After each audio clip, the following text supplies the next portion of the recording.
에베소서 3장 7절에서 10절 말씀을 가지고 삼위일체 하나님 안에서 아버지 하나님을 사랑으로 누림, 세 번째 시간 한번 갖겠습니다. 우리 하나님은 삼위일체 하나님이시고, 특별히 우리 아버지 하나님은 사랑 안에서 모든 것이 이루어지고, 아들 예수 그리스도는 그분의 은혜로 모든 것을 행하시며, 바로 성령 하나님은 교통을 통해서 우리와 함께 하십니다. 우리 참된 신앙은 바로 그 아버지의 사랑을, 또 아들 하나님의 은혜를, 성령의 교통을 누리는 것입니다. 그래서 먼저 우리가 아버지 하나님의 사랑에 대한 이해가 필요하다. 우리 하나님 아버지가 행하는 모든 것은 다 사랑 안에서 시작합니다. 그것이 겉으로는 그렇게 안 보일지라도 그 깊은 내면에 들어가면 그것이 다 사랑 안에서 시작되는 것입니다. 그래서 우리가 하나님의 사랑을 알면 마음에 두려움이 없어지죠. 우리가 아직 어떤 것에 대한 두려움이 있다는 것은 아직 하나님의 완전한 사랑을 알지 못해서 그래요. 그래서 우리는 하나님의 사랑을 깊이 알고 체험할 필요가 있다. 로마서 8장 38절부터 읽어보면, 내가 확신하노니 사망이나 생명이나 천사들이나 권세자들이나 현재이나 장래이나 능력이나 높음이나 깊음이나 다른 어떤 피조물이라도 우리를 우리 주 그리스도 예수 안에는 하나님의 사랑에서 끊을 수 없다. 하나님의 사랑에서 끊을 수 없습니다. 우리는 하나님의 사랑에 붙잡혀 있습니다. 이제 오늘은 하나님의 사랑은 어떻게 표현되면서 우리가 그것을 누릴 수 있는가? 사실 이 사랑에 깊이 들어가면요, 긍휼이라는 것을 느낍니다. 긍휼. 우리 하나님은 긍휼의 하나님이시고, 우리를 대할 때 우리의 연약함과 허물과 죄악과 부패됨을 아시기 때문에 하나님은 우리를 긍휼히 대하셔요. 우리가 하나님의 긍휼을 이해하면 진짜 하나님께 감사하는 마음이 있게 됩니다. 이 빌립보서 2장에 보게 되면요, 사도 바울에게는 에바브로디도라는 동역자가 있었어요. 아주 바울을 적극적으로 도와줬고, 영적인 사역자고 바울과 같은 일꾼이었고, 또 사도 바울이 사역을 할 때 또 이 빌립보 교회와 함께 같이 이 에바브로디도가 사도 바울의 선교 사역에 필요한 생활의 물질도 공급해줬던 아주 귀한 사람이었습니다. 그래서 이 에바브로디에 대한 뜨거운 애정이 있었죠. 또 빌립보 교회하고도 함께 일을 했기 때문에, 사역자였기 때문에 아주 친밀한 그런 관계였습니다. 그런데 이 사람이 병에 들게 돼요. 병에. 그래서 죽게 되려고 그래요. 오늘 말씀에 보면 그런 말씀이 기록되어 있어요. 빌립보서 2장 26절 27절에 보니까 그가 바로 에바브로디도입니다. 그가 너희 무리를 간절히 사모하고 자기가 병든 것을 너희가 들은 줄 알고 심히 근심한지라. 그가 병들어 죽게 되었으나 하나님이 그를 긍휼히 여기셨고, 그뿐만 아니라 또 나를 긍휼히 여기사 내 근심 위에 근심을 면하게 하셨느니라. 이 에바브로디란 이 사역자는 빌립보 성도하고 같이 사역을 했고 친밀했기 때문에 그 빌립보 교회가 그 사역자가 병이 들어서 죽게 됐대, 이런 이야기를 들으니까 성도들이 되게 걱정을 하죠. 걱정을 할 수밖에 없죠. 그래서 그런 성도들이 걱정하는 그 마음이 너무나 미안한 거예요. 그래서 이 안타까움을 갖고 있다고 말씀을 쭉 하는데, 뒤에 보니까 이제 그가 병들어 죽게 되었으나 뭐라고 써있어요? 하나님이 그를 긍휼히 여기셨다는 거예요. 그래서 그를 치유하고 회복했다는 거예요. 우리는 종종 원치 않게, 또 우리가 건강을 잘 관리하지 못해서 질병이 우리 가운데 다가오죠. 우리들도 종종 이렇게 환우에 대한 기도 제목을 갖고 기도하잖아요. 다 질병을 원하는 사람이 없죠. 우리가 이러한 질병 가운데 있을 때 뭐 치유의 은사를 통해서 치유를 받기도 합니다. 그러나 진짜 좋은 것은요, 하나님께 국률을 입어야 돼요. 하나님이 우리를 보실 때, 병든 우리를 볼 때 하나님이 국률하게 보시면 하나님의 그 국률이 그를 회복하고 살립니다. 우리 하나님은 어떤 하나님이냐? 우리에게 국률을 베푸시는 하나님. 여러분들은 그것을 믿으셔야 돼요. 보통 사람들은 뭐 사람이 반듯하고 하나님 잘 믿고 부족함이 없고 그러면 하나님이 사랑할 거라는 생각을 합니다. 그런데 우리는 그렇게 올바로 반듯하고 의롭지 못하죠. 왜? 우리는 타락한 죄성이 있어요. 죄를 안 짓고 싶어도 죄를 질 수밖에 없는 그런 연약함을 가지고 있습니다. 그 있는 그대로 모습을 보여주는 게 진짜 좋은 거예요. 그럴 때 우리 하나님 사랑 깊은 곳에는 뭐가 있어요? 국률이 있습니다. 하나님이 저와 여러분을 볼 때 하나님은 국률로 바라보셔요. 그런데 어떤 사람들은 종종 교만해서 혼자 우쭐대고 혼자 잘났다 생각합니다. 하나님은 성경에 교만한 사람을 대적하시죠. 그런 사람은 돌보지 않습니다. 그냥 놔둡니다. 그러나 겸손한 자에게 은혜를 주시는 하나님이신 줄 믿습니다.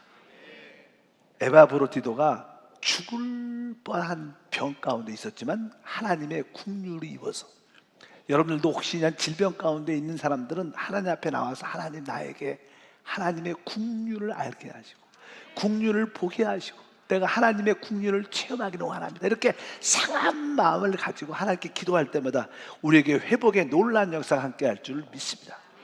한번 따라할까요? 하나님이 나를 국률로 바라보신다. 그러니까 여러분들이 조금 부족함이 있어도 하나님이 우리를 국률이 여기신다는 것을 마음속에 갖고 계시길 바랍니다. 우리 하나님은 이 국률이 여기시는 여러 가지 표현들이 있죠. 우리 이 땅에 살아가다 보면 늘 시험에 들죠. 또 이 땅에는 시험하는 자, 마귀가 있기 때문에 사람은 뻑하면 어떤 시험에 들어서 어려운 문제를 당합니다. 그럴 때, 야, 나는 이 문제를 이길 수 없을 것 같아. 난 자신이 없어. 이렇게 큰 시험이 오면 나는 어떡하라고. 이렇게 두려워하는 사람들이 많습니다. 그러나 주 예수를 믿는 모든 사람들은 하나님 손 하나 있기 때문에 하나님께서 감당할 만한 시험을 주신다는 거예요.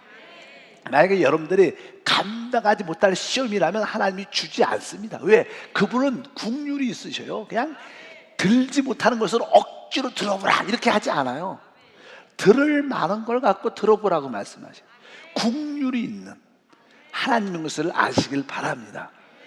그래서 고린도전서 10장 13절 보니까 사람이 감당할 시험 밖에는 너희가 당한 것이 없나니 오직 하나님은 미쁘사 너희가 감당하지 못할 시험을 당함을 허락하지 아니하시고 시험 당할 쯤에 또한 피할 길을 내사 너희로 능히 감당하게 하시느니라. 종종 우리 삶 가운데 가정, 직장, 사업 가운데 물질로, 건강으로 감당하기 어려운 시험이 온 것처럼 보여도 나는 하나님의 자녀인데 하나님 나한테 감당할 수 있는 시험을 주신 거야. 난 이것을 감당할 수 있어. 이렇게 여러분들이 믿으셔야 돼요. 왜? 우리 하나님은 신실하고 좋으신 분입니다. 그리고 때가 되면 그 시험을 이길 수 있는 피할 길도 다 예비해 놓으셨어요.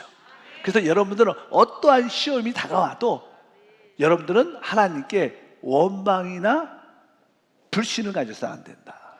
항상 하나님께 감사하고 기뻐하는 마음을 주세요. 하나님, 이 시험을 통과해서 내가 더 영적으로 커지고 하나님을 닮는 축복의 그릇이 됨을 믿습니다. 하나님은 또 이런 시험을 또 이길 만한 피할 길을 때가 되면 열어주십니다.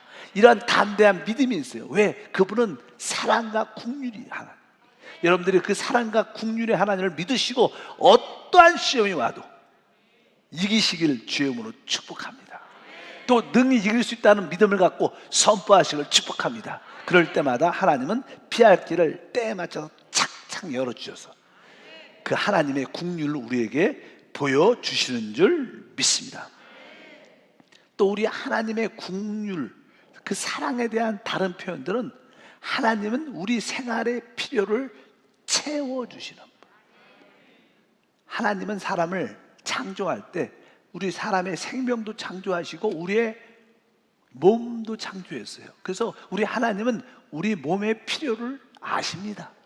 그래서 우리 몸을 위해서 우리 생활의 필요를 그분은 공급해 주신 하나님인 것을 알아야 돼요. 왜? 그분은 사랑이고 긍휼이기 때문에 우리에게 무엇이 일용할 양식이 필요한 것을 아신다는 거예요. 그래서 주님은 마태복음 6장 31절과 32절 이렇게 말하죠. 그러므로 염려하여 이르기를 무엇을 먹을까 무엇을 마실까 무엇을 입을까 하지 말라. 이는 다 이방인들이 구하는 것이라. 너희 하늘 아버지께서 이 모든 것이 너에게 있어야 할 줄을 아시느니라.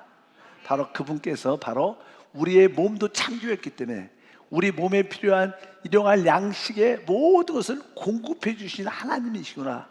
왜? 우리의 사랑과 긍휼의 하나님인 줄 믿습니다. 그래서 여러분들은 이러한 너무나 먹을 거, 마실 거, 입을 거에 대한 너무 염려, 걱정할 필요가 실제로 없어요. 여러분들이 혹시 내가 무엇을 먹을까, 마실까, 입을까 걱정한다면 사실 세상 말로 쓸데없는 걱정하는 거예요. 쓸데없는 걱정. 그러니까 여러분들이 자꾸만 그런 거 걱정하면 야, 내가 쓸데없는 진짜 아무런 의미 없는 걱정을 하고 있구나.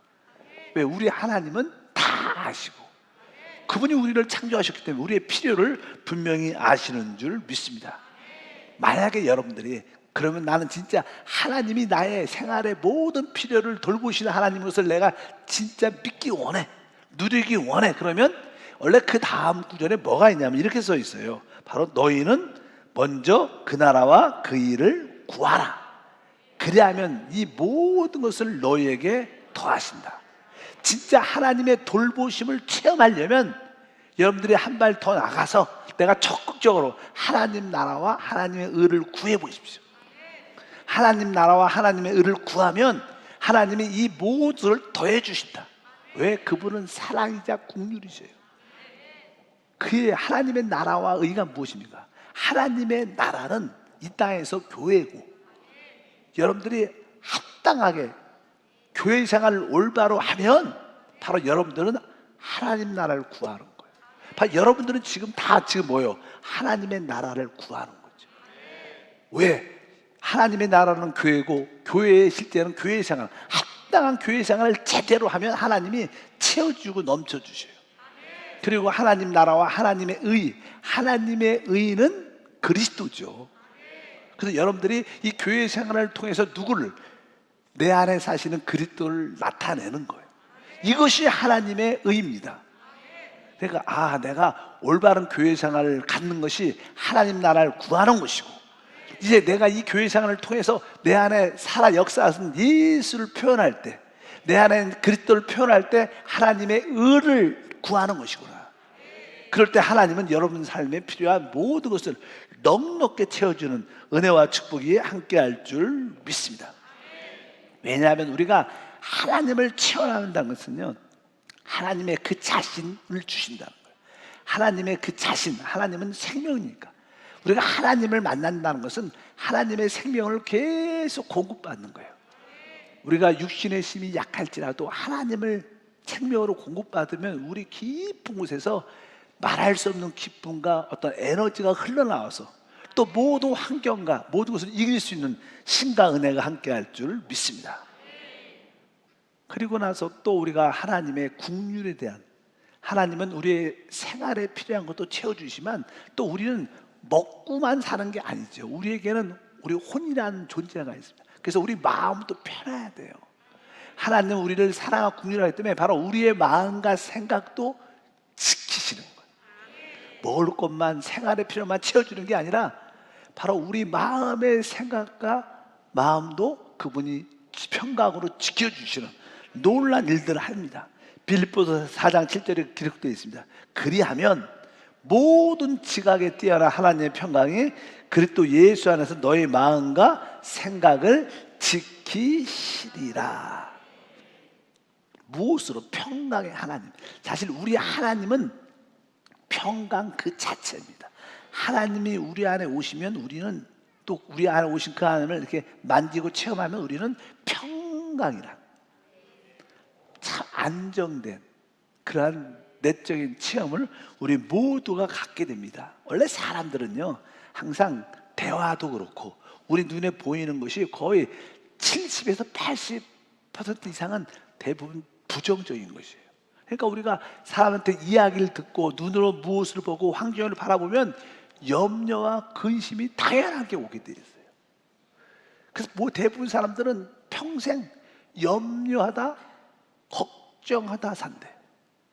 옛날에 어떤 책을 읽어봤더니 노인들, 한 70 이상이 된 노인들한테 질문을 해봤어요.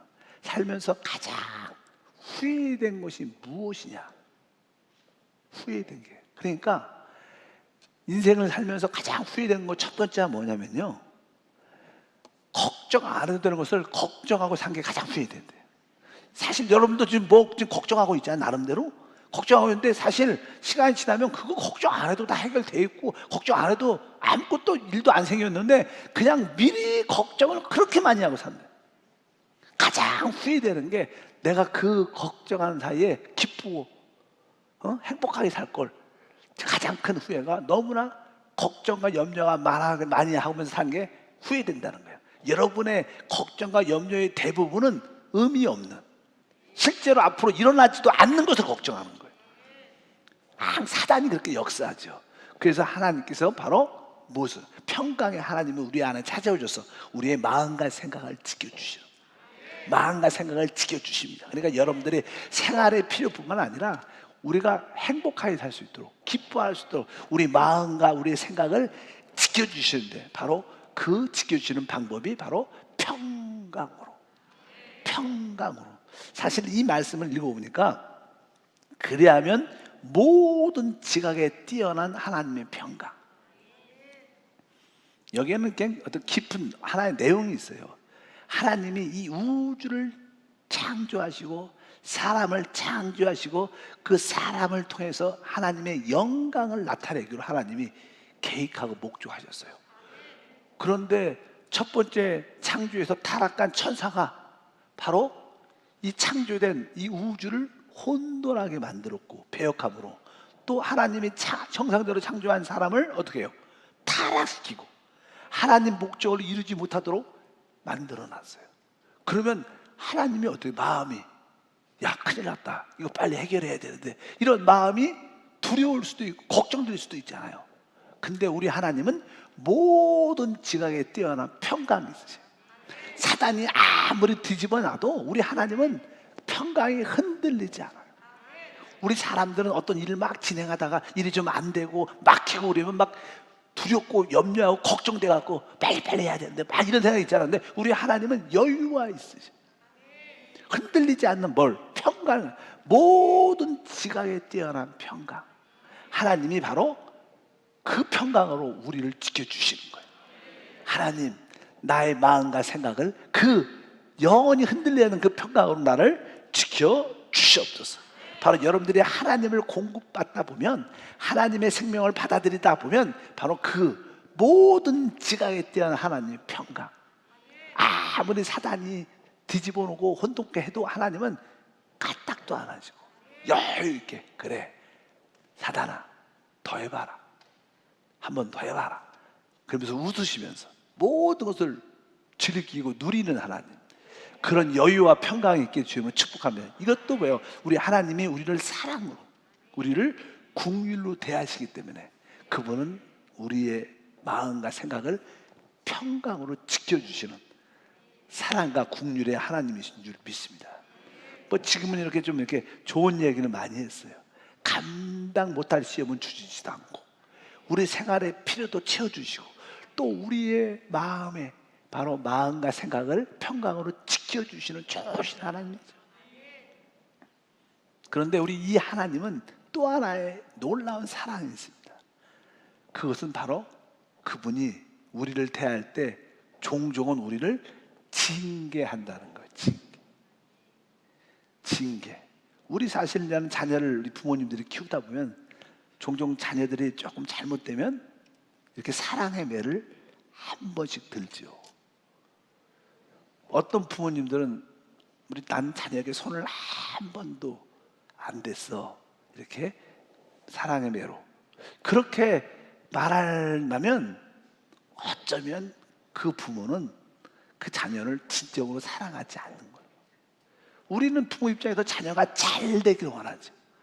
근데 자녀가 삐딱하게 나가고 잘못된 길로 가는데 만약에 자녀를 징계하지 않는다면 그것은 그 자녀를 멸망으로 실패로 이끄는 겁니다. 그런 의미에서 우리 하나님은 우리를 진짜 사랑하시기 때문에 주님도 종종 우리가 삐딱하고 잘못 가면 어쩔 수 없이 징계하는 모습이 있으셔요. 근데 그 징계가 바로 뭐예요? 하나님의 사랑과 국륜에서 나오는 거예요. 그러니까 우리가 징계를 받을 때 두려워하지 말고 이것이 하나님의 사랑이라는 것을 깨닫길 바랍니다. 히브리서 12장 6절에 써 있어요. 다 같이 읽어보니까 주께서 그 사랑하신 자를 징계하시고 그가 받아들인 아들마다 채찍질하심이라 하였으니, 그러니까 주께서 뭐라고 그랬어요? 사랑하시는 자를 징계한다. 만약에 여러분들이 내가 종종 하나님께 징계를 받고 있나 이런 느낌이 있으면 여러분은 정확하게 하나님이 사랑하는 자.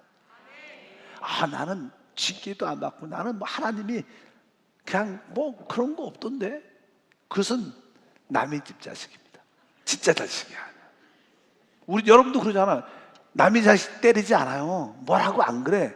어떤 자식이 나쁜 짓을 하고 뭐 더러운 말도 하고 뭐 잘못된 행동을 하고 뭐 담배 피고 술 먹고 이상한 일을 한다 그러면 그냥 얼굴 딱 보고 그냥 조용히 가죠. 맞을라 그러면. 근데 자기 자식이면 안 그러죠. 불러서 막 따끔하게 또 아버지한테 또 일러갖고 또 나는 아버지가 말해주세요. 그래갖고 얘기하는데 여기 부르면서 주께서 그 사랑하는 자를 징계한다. 여러분 사랑받고 있습니까? 그 뜻은 뭐예요? 종종 하나님이 우리를 사랑의 매를 드신다는 거예요. 뒤에 보면 또 있어요. 그가 받아들이는 아들마다 채찍질한다는 거예요. 여러분들이 어떤 하나님께 징계받고 있다는 느낄 때 여러분들은 정확하게 하나님이 사랑하고 받아들이는 하나님의 아들이에요. 저도 뭐 내 신앙을 보면 하나님께 징계를 많이 받았죠. 그래서 이렇게 많이 혼난 적을 기억을 생생하게 합니다. 그것이 하나님의 사랑인 것을 분명히 저도 그것을 알고 있습니다. 그래서 우리 모두는 하나님의 아들이기 때문에 또 그 하나님의 아들로서 하나님의 그 거룩함에 참여해야 되고 앞으로 그리스도와 함께 이 우주와 이 땅을 다스려야 되는데 우리는 그런 그릇을 만들어줘야 되는데 그래서 우리는 훈련과 연단이 필요해서 하나님이 종종 우리에게 징계를 하신다고 말씀합니다. 하나님의 징계하시면 다 뭐예요? 우리의 유익을 위해서 하는 거예요.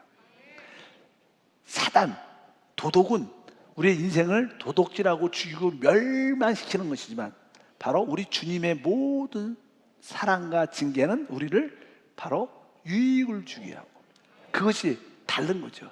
사단은 우리를 죽이려 하지만 하나님은 우리에게 그 징계조차가 우리를 유익을 주기 위한 것이다. 그것을 분명히 아시길 바랍니다. 그래서 징계받는 분들은 12장 11절에 이렇게 말하죠.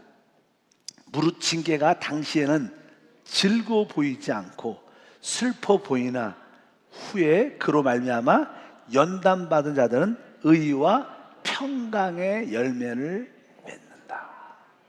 그러니까 우리가 하나님께 징계를 받으면 우리는 이제 어떻게 거룩해집니다. 세상과 또 육신과 분별돼서 우리가 거룩해지면 우리가 하나님 앞에서 구별되고 거룩해지면 우리 심령 깊은 곳에 그 결과가 의와 평강이 우리 가운데 체험되는 거예요. 여러분들이 징계를 통해서 점점 하나님을 향해서 분별된 사람이 된다면 여러분 내적으로는 의와 평강이 누릴 수 있는 거예요. 여러분들에게 그러한 징계 이것은 곧 뭐예요? 하나님의 사랑이죠. 하나님의 국률인 줄 저는 믿습니다. 그래서 우리 하나님은 우리를 어떻게 국률이 대하죠. 사랑으로 대하시기 때문에 여러분들이 오늘 몇 가지 하나님은 나에게 어떤 시험이 다가와도 감당만할 시험을 주신 것이다. 또 때가 되면 피할 길도 열어주시는 하나님. 우리가 늘 걱정이 많은 생활의 필요도 그분이 공급해 주셔요. 다만 우리가 하나님 나라와 의를 구하면 그 체험이 더 깊어지고 풍성해지죠. 그리고 그분은 우리의 생활의 필요뿐만 아니라 이 마음과 생각을 지켜주시기도 하고, 종종은 그 사랑 안에서, 국륜 안에서 우리를 징계할 때, 이 징계는 바로 우리가 세상으로부터, 마귀로부터 구별되게 하시고 결국 우리 심령에 의와 평강의 열매를 누리게 해주시는 축복된 하나님의 사랑과 국률인 줄 믿습니다. 이것이 바로 하나님 안에 있는 사람들이에요. 그러니까 여러분들, 우리가 이런 말씀을 붙잡고 이런 하나님의 사랑을 체험하고 믿고 누리기를 축복합니다. 크게 두 번째로, 그러면 또 하나님의 사랑은 어떤 표현이 있는가? 사실 하나님의 사랑은요, 하나님의 새 언약의 일꾼으로 우리를 삼으셨다는 거예요. 하나님께서 우리를 하나님의 일꾼, 새 언약의 일꾼으로 삼은 것이 가장 큰 축복 중에 축복이라고 말씀드릴 수 있습니다. 우리 하나님 말씀을 고린도 후서죠 3장 6절에 써 있습니다. 그가 또한 우리를 새 언약의 일꾼 되기에 만족하게 하셨으니 율법의 조문으로 하지 않고 오직 영으로 함이니. 율법의 조문은 죽이는 것이요 영은 살리는 것이다. 이 구약에 대한 모세가 율법을 가지고 이스라엘 백성들에게 전해줍니다. 근데 율법이라는 것은 거기에 10계명이 있죠. 그 계명들은 바로 우리의 잘못들을, 허물들을 정죄합니다. 당신은 죄인이다, 이런 계명을 범했다, 이렇게 말씀을 하죠. 그 이 율법은 우리의 죄를 드러나게 합니다. 그러나 결국 우리가 그 율법의 죄를, 율법을 둬서 우리 죄를 볼지라도 그 죄를 이길 수 있는 힘은 주지 못해요. 율법은 다만 우리의 죄를 드러나고 보여만 주는 거예요.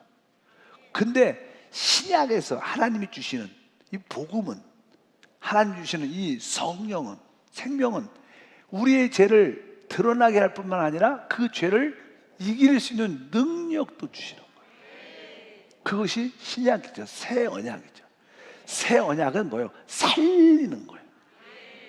이 의문의 율법의 사역은 그냥 사람을 이렇게 계속 죽이는 것이죠. 정죄하고 결국 죄를 졌으니까 심판받고 죽는 겁니다. 그러나 영의 사역, 생명의 사역은 결국 우리를 살리는, 우리의 사역이 무엇인가? 하나님 우리에게 이 새 언약의 일꾼으로 우리를 부르셨다는 거예요. 여러분들이 최고로 쓰임받는 하나님의 축복의 통로인 줄 믿습니다. 아, 하나님의 사랑이란 의미는 바로 하나님이 나를 택해서 나를 새 언약의 일꾼으로 나를 부르셨구나. 우리가 새 언약의 일꾼이라면 우리가 무엇을 전하느냐, 하나님의 일꾼으로서 우리가 무엇을 말하느냐, 그래서 다른 걸 말하는 게 아닙니다. 바로 그리스도를 말하는 거죠. 그리스도가 바로 우리의 뭐예요? 바로 구원자고 우리의 모든 것이 되십니다. 성경은 이렇게 써 있어요. 계속 보니까 에베소 3장 7절과 9절 사도 바울은 말합니다. 이 복음을 위하여 그의 능력 역사하신 대로 내게 주신 은혜의 선물을 따라 내가 일꾼이 되었나라. 여기도 그냥 내가 일꾼이 됐다, 새 언약의 일꾼이 됐다는 거예요. 근데 이 새 언약의 일꾼이 어떤 일을 하냐? 8절 보니까 모든 성도 중에서 지극히 작은 자보다 더 작은 나에게 이 은혜를 주신 것은 측량할 수 없는 그리스도의 풍성함을 이방인에게 전하게 하시고, 그러니까 따라할까요? 측량할 수 없는 그리스도의 풍성함. 그러니까 바로 우리 그리스도가 가지고 있는 그 축복은 진짜 측량할 수 없다. 풍성해. 측량할 수 없도록 풍성한 그리스도의 그 은혜를 전하는 거예요. 우리 그리스도는 진짜 놀라운 분이십니다. 그래서 여러분들이 다양하게, 요즘에 수요일 날 우리가 이제는 성경의 핵심에 대한 그런 말씀을 나눌 때 우리 그리스도를 가나안 땅에서 누려야 한다. 가나안 땅에는, 거기에는 뭐 골짜기, 뭐 시내가, 분천, 샘에서 막 생수의 강이, 성령의 역사가 많이 일어나요. 그뿐만 아니라 그 땅에는 뭐 밀도 있고, 뭐 여기 보리도 있고, 뭐 포도, 뭐 무화과나무, 막 석류, 감람기름, 꿀, 뭐 이런 다양한 것을, 뭐 광야에서야 뭐 먹었어요. 만나하고 반석에서 흘러나오는 생수밖에 못 마셨어요. 근데 그 가나안 땅에는 다양한 있어요. 여러분들 그리스도를 그렇게 다양하게 체험해야 돼요. 그리스도 안에서 성령 충만함을, 성령의 은사의 다양함도 체험해야 되고, 또 그리스도 안에서 내 육신을 죽이는 능력도, 부활의 능력도, 그분의 어떤 예수가 나의 기쁨이야. 그분이 나의 만족이란 거, 그분이 나의 풍성함이야. 그분이 나의 충만함이야. 그분이 나의 모든 것이야. 이런 그리스도를 다양하게 체험해야 돼요. 신앙이 좋다는 것은, 깊이가 있다는 것은 그리스도를 다양하게, 여러분들이 나는 내 안에 계신 그리스도가 내 인격이고, 그분이 내 생명이야, 그분이 내 능력이야, 이렇게 다양하게 여러분들이 진짜로 알면 여러분들은 어떻게 측량할 수 없는 그리스도의 풍성함을 가지고 있는 거야. 우리는 꼭 예수 믿으면 제사함 받아, 이것은 너무나 중요하지만 너무나 시작입니다. 시작. 이것으로만 끝나면 안 되죠. 그분 우리에게 제사함을 줄 뿐만 아니라 그분 우리 안에 생명으로도 오시고 우리의 능력으로도 와 계시고, 바로 그분이 바로 나의 인격이시고 나의 모든 것이 되신다. 우리는 그런 측량할 수 없는 그리스도를 남들한테 말할 수 있어야 돼요. 그것이 새 언약입니다. 여러분들은 예수를 말할 때마다 아주 측량할 수 없는 그런 분을 제시할 수 있어야 돼요. 그럴 때 놀라운 은혜와 축복이 함께할 줄 믿습니다. 여기 보니까 측량할 수 없는 그리스도의 풍성함을 이방인에게 전하는 거예요. 하나님은 그리스도를 알지 못하는 자들에게 바로 이 측량할 수 없는 그리스도를 잠깐 말하는 거예요. 당신이 필요한 게 뭐냐? 나 요즘에 사랑이 필요해. 예수 그리스도가 사랑이야. 그분을 만나면 당신의 사랑에 꽉 채워줄 거다. 나의 건강이 필요한데 바로 예수가 바로 당신의 건강이야. 그분이 채찍을 맞으면 우리에게 건강을 주신 거야. 여러분들이 믿고 고백하면 당신 건강해져. 이렇게 제시할 수 있어야 돼요. 우리가 바로 이것이 뭐예요? 측량할 수 없는 그리스도의 풍성함을 전하는 이런 사람들이 새 언약의 일꾼이라는 거예요. 또 뒤에 보니까 어떤 말씀을 전하냐면 9절에 보니까 영원부터 만물을 창조하신 하나님 속에 감추었던 비밀의 경륜이 어떠한 것을 드러내게 하려 하심이라. 우리 하나님은요, 영원 전부터 이 하나님 속에 감춰졌던 뭐예요? 비밀의 경륜이 있다는 거예요. 이 비밀이니까 보통 사람들은 알지 못하죠. 아주 창조하실 때부터 하나님 속에 감춰졌던 비밀의 경륜이 있는데 그것이 드디어 우리에게는 보여졌다는 거예요. 하나님께서 감췄던 비밀의 경륜이 무엇인가?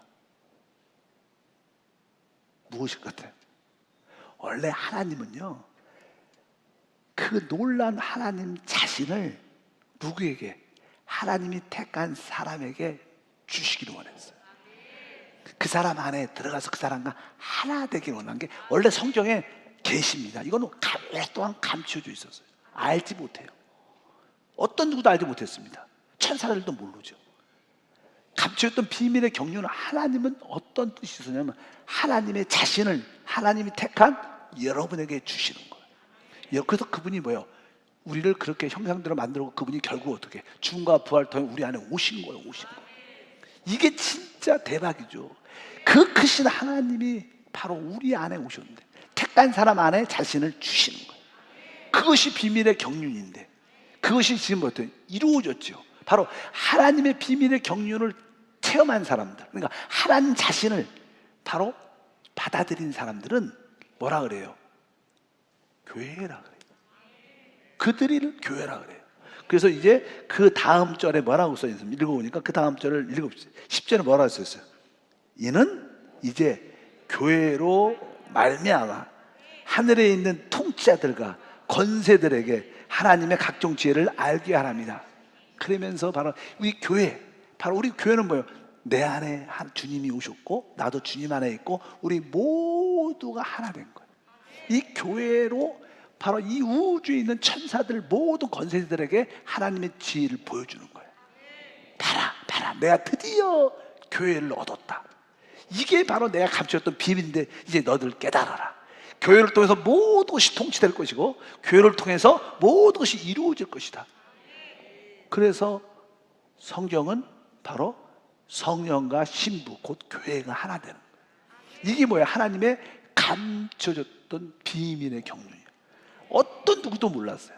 하나님은 하나님이 택한 사람에게 그분의 자신을 그에게 주는 거예요.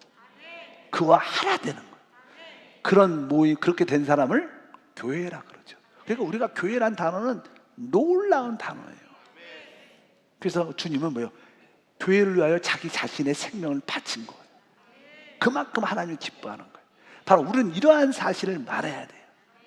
우리는 복음을 전할 때 그리스도의 풍성함을 전해야 될 것이고, 또 그 하나님의 비밀의 경륜, 감추었던 비밀의 경륜을 말할 수 있어야 돼요. 하나님의 뜻이 뭔지 아느냐? 하나님은 하나님의 자신을 당신 안에 주기를 원하신다. 당신 안에 들어와서 당신과 함께 살기를 원하신다. 그럴 때 놀란 역사가 우리는 이 땅에서뿐만 아니라 다음 시대 영원한 시대에서 누릴 수 있다. 그것을 우리는 쉽게 영생이라고도 말하겠지만, 어쩌든지 이러한 비밀의 경륜을 누구의 교회를 통해서 얻게 하셨고, 교회가 모든 이 정사와 권세니까 모든 것들에게 다 하나님의 지혜를 보여주는 거예요.